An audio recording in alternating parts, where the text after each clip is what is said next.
Welcome back. This is segment 2 of the combined section 2.4, 2.5.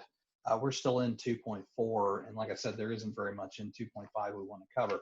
So last time we talked about significant digits and how the rule is supposed to be applied for both addition, multiplication, and then kind of hand waved our way through how to do it with calculating like a Pythagorean calculation involving sides of right triangles and also trigonometric functions, which is relevant for what we're going to do here in a second. Now, we're going to focus on right triangles right now, right? So what is a right triangle? Recall a right triangle is one where one of the angles is equal to 90 degrees. Now be careful, that is not based on measurement. That is an exact value, because if it's a little bit more or a little bit less than 90 degrees, then it's not a right triangle, and the Pythagorean theorem no longer holds. So we're going to build up to triangles that aren't right, but first we're going to focus on some right triangles. And right triangles do exist in nature, maybe not physical triangles, but things that are used for calculation, like, the horizontal is exactly perpendicular to the vertical, and, things like that, where at least it's approximately true, or actually true in some cases, depending on what it is that we're actually measuring. So the first thing that I want to do is I want to introduce this idea called solving a triangle, which is not a complex, it's not a complex idea in any stretch of the imagination, but we need some kind of a definition so that we know what it means to solve, because we're going to be solving triangles now for a couple weeks. So this is section 2.4, and I believe we are now on page 3. Okay, so what does it mean to solve a triangle? So solve a triangle means to determine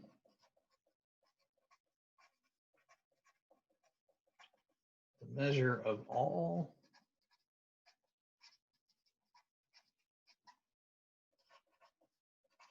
angles and lengths, I'll call it side lengths, of a triangle. Now, recall, we're going to be using measurements. These angles are measured, these distances are measured, so the calculated results need to apply significant digits. So let's start with something relatively simple. Let's suppose that we have a triangle where it is a right triangle. So that means that that's exactly 90 degrees. And we have some kind of hypotenuse, and then we've measured one side of the triangle is 13 feet and the other side is 21 feet. So the question to get up to the solving the triangle business, we're first going to look at, finding the lengths. This is not the only way that this works, but here's a quick example. So suppose the two legs of a right triangle measure 13 feet and 21 feet. Find the length of the hypotenuse.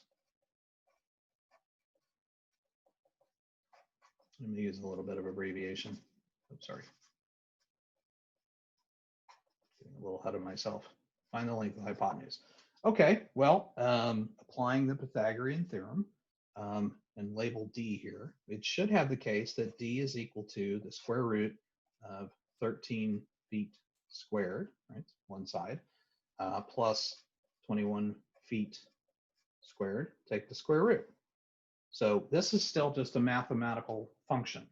We're going to take 13 squared plus 21 squared, so we get 610, and then when we take the square root, we get 24.6 0.69817807, etc. And that's in feet. So now we want to apply these rules of significant digits. So how many digits does 13 have? Well, it has 2. How many digits does 21 have? Well, it has 2. So the resultant distance cannot suddenly have this super accurate precision, right? It can only have 2 significant digits. So the result, based on significant digits, is 25 feet. Now this will not create a right triangle, but that is the proper and appropriate application of significant digits for this problem. Let me just point this out. And I have seen this enough times to make me think that there's something a little crazy going on for whatever reason. When you have a number in the digit that you should be rounding on, which is like 4, 5, 6, in that sort of range, for whatever reason, people do not want to round it. And it just makes no sense to me, because you should be. The result can only have 2 significant digits, but for some reason, usually it's about maybe 10 to 15% of the class doesn't want to round this to 25. Instead, what they want to do is they want to round it to 24.7.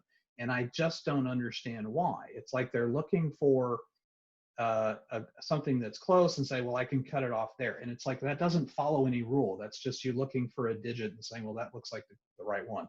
So just be careful with that. Often when people are doing, computations out of the textbook, and some of them have the answers in the back, or you can look them up online, and you get to a problem and go, well, why does this have, I mean, it's close to what I have, but it's not exact. It's usually because of a misapplication of significant digits. And I get pretty strict on this stuff once we've introduced this idea. I expect you to do this. I mean, this is not a right answer. This one over here is. Now, usually I'll have a little bit of leeway because I know that sometimes the rules are a little bit BS. But anyways, so the question, if we wanted to extend the question and say, well, what's the result if instead of being 21, it's actually something with a few more digits? How about if one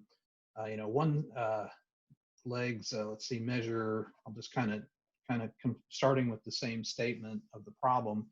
What if they measure, instead of 13, how about if they measure 13.2 and 20.8? How does that change the problem? Well, it still is a calculation based on the Pythagorean theorem. So distance is equal to square root of 13.2 feet squared plus 20.8 feet squared. And when we do that, we get 13.2 squared plus 20.8 squared equals, notice this is pretty close to the number we had before. It was 610. We've got 606.88. When we take the square root, we get 24.6349345, etc. Now this is, and again, this is in feet, but in order to properly apply this rule of significant digits, we have a measured value that has 3 and another measured value that has 3. So the result can have no more than 3. So our recorded answer should be 24.6 feet. Okay. So this is the proper sort of application using the Pythagorean theorem to find, if you had 2 sides of a right triangle, finding the third side.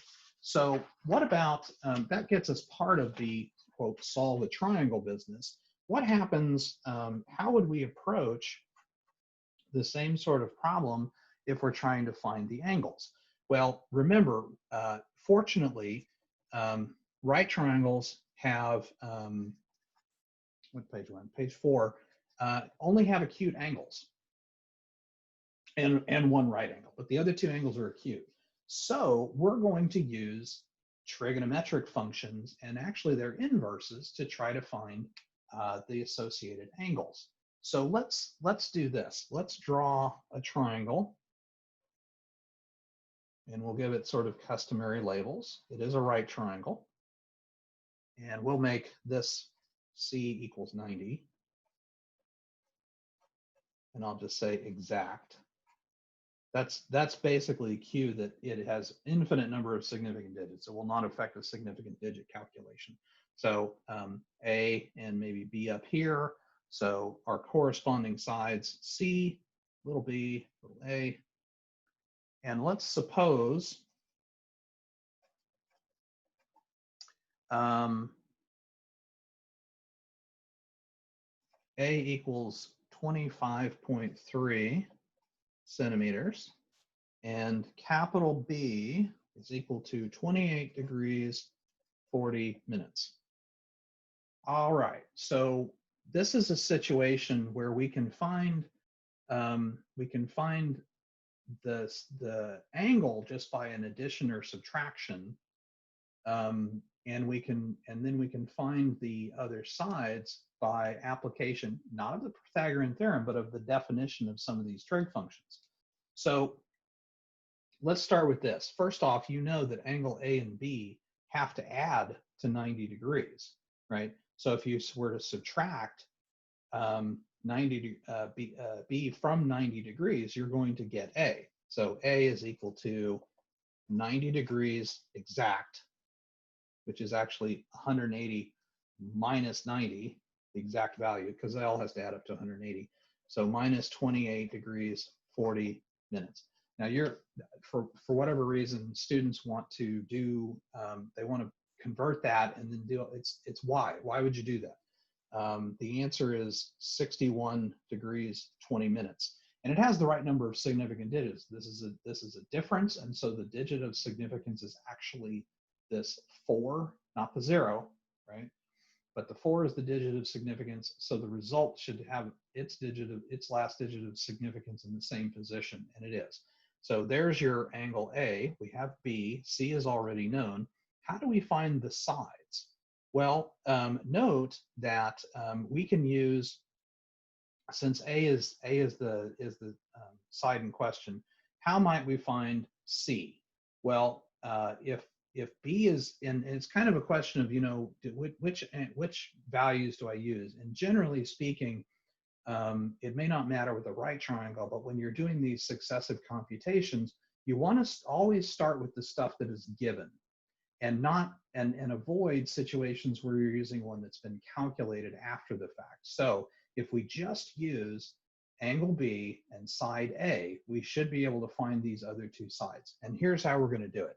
So note that the cosine of angle B is equal to, well, that's the adjacent over hypotenuse. So it's A over C. If we're trying to find C, then C is equal to A over cosine of B. And that multiplication and division are the same thing. So, all right. So C then is equal to the A value, which is 25.3 centimeters, divided by the cosine of 28 degrees, 40 minutes. All right. So normally I would start with the things in the denominator, the things that require more work. So 28, 40, converting that to decimal degrees, then taking the cosine, taking the reciprocal, and multiplying by 25.3 will give me 28.83436, yada, yada, yada, whatever. So when I state the result, I'm going to truncate this at 3 decimal places, right? I've got 3 here, I've got 3 here. The result should not be more than 3. So I'll just summarize when I'm all done. Okay, so how about this other side? Well, it turns out that we can use the tangent, right, opposite over adjacent, and still use angle B. So tangent of angle B is equal to its opposite over adjacent, so B over A. Therefore, B is equal to A times the tangent of angle B. So to put in the values, that is A is 25.3 centimeters, and its tangent of 28 degrees, 40 minutes. When we calculate that out, 2840 decimal degree, take the tangent, then multiply by 25.3, we end up with 13.8322, etc., and that's in centimeters. So to then say, okay, to solve this triangle, we need to basically write all of the angles. So A is, it was calculated right here, 6120, 61 degrees, 20 minutes.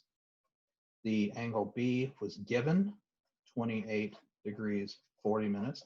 Angle C, because it's a right triangle, is given, it's 90 degrees. Little a, given in the problem, 25.3 centimeters. And then here's where we start doing our approximations, right? So little b, 13.8, 3, blah, blah, blah, blah, blah, should only have 3, maximum of 3 significant digits. So b is equal to 13.8 centimeters. Be careful, don't forget the units. And then little c, same sort of thing, maximum of 3 digits, round this down, 28.8. So we have 28.8 centimeters.